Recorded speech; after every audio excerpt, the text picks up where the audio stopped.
Have you ever looked up at a stormy sky, seen a flash of lightning, and heard the rumble of thunder, and wondered what powerful forces might be at play? For the indigenous peoples of the Great Plains, that awesome display of nature's power wasn't just a weather phenomenon. It was the presence of a mighty, mythical creature, the Thunderbird. Today, we're diving deep into the skies to uncover the legend of this incredible being, America's very own sky guardian. The Thunderbird is a central figure in the spiritual traditions of many Plains tribes, including the Lakota, Cheyenne, and Arapaho. But where did this incredible story begin? The origins of the Thunderbird are as old as the Plains themselves, passed down through generations in sacred stories and oral traditions. These aren't just myths, they are a living part of a culture's worldview, explaining the very fabric of their existence. The Thunderbird wasn't just a bird, it was a supernatural entity of immense power and significance, a direct link between the physical world and the spirit realm. Imagine a bird so colossal that its wingspan darkens the sky, so powerful that the flap of its wings creates the sound of thunder. Its eyes are said to flash with lightning,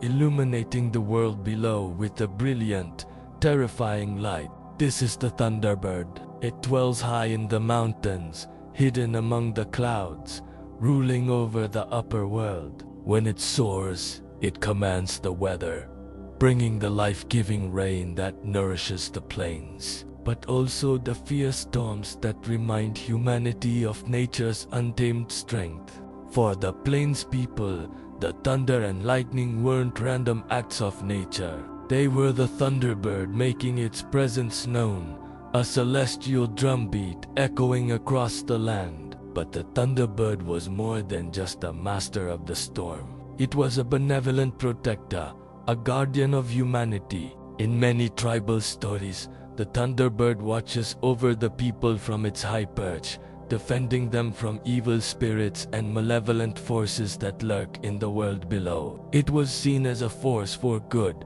a divine warrior that ensured balance and protected the innocent. Think of it as a celestial superhero, descending from the heavens when danger threatened, its arrival announced by the roar of thunder.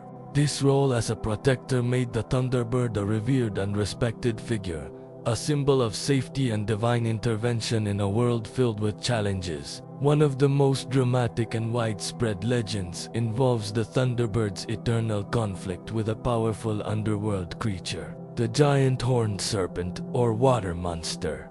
These serpents, often called Ankahila by the Lakota, were spirits of the deep, dwelling in lakes and rivers. They represented chaos, drought, and the dangerous, hidden forces of the underworld. They would crawl from the water to flood the land, spread disease, or devour humans. In these epic tales, the Thunderbird would descend from the sky to battle these serpents. The resulting conflict was a cataclysmic clash of cosmic forces. The sky would erupt in lightning as the Thunderbird struck its foe, and the earth would tremble with the thunder of their fight.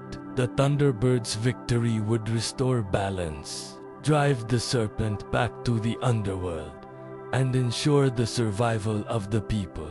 These stories weren't just entertainment. They were powerful metaphors for the struggle between good and evil, order and chaos, and the life-giving sky versus the dangerous depths. Given its immense power and benevolent nature, it's no surprise that the Thunderbird held deep sacred symbolism. It represented power, protection, and transformation. Its image was a common and potent motif in Native American art and ceremonies. You could find its likeness carved into totem poles, painted on tipis, and intricately woven into beadwork and textiles.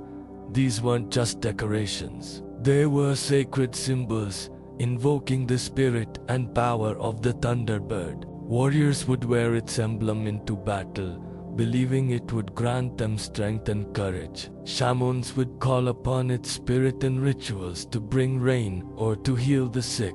The feathers of an eagle, often seen as a physical manifestation or messenger of the Thunderbird, were considered incredibly sacred and used in powerful ceremonies to connect with the divine. The Thunderbird was a living, breathing part of the spiritual landscape. So, how does this ancient guardian's legacy live on today? The story of the Thunderbird is far from a relic of the past.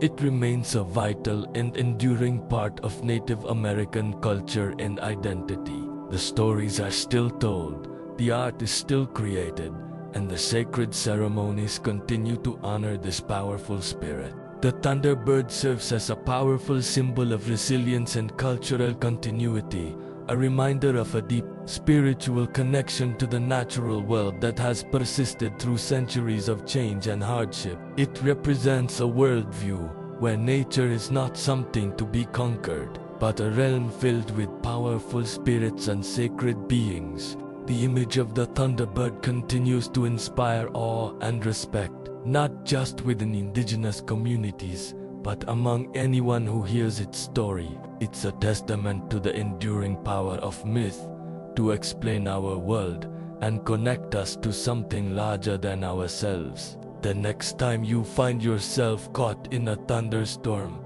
take a moment to listen. Hear the booming clap of thunder not as a random noise, but as the beating of giant wings. See the flash of lightning not as an electrical discharge, but as the gaze of a powerful guardian. Perhaps you'll feel a connection to this ancient American legend, the Great Thunderbird of the plains, forever watching over the land from its throne in the sky. Thank you so much for joining us on this journey into the heart of a powerful legend. If you enjoyed learning about the Thunderbird, please hit that like button and subscribe for more explorations into the fascinating world of myth and folklore. We'd love to hear your thoughts in the comments below. Until next time, stay curious.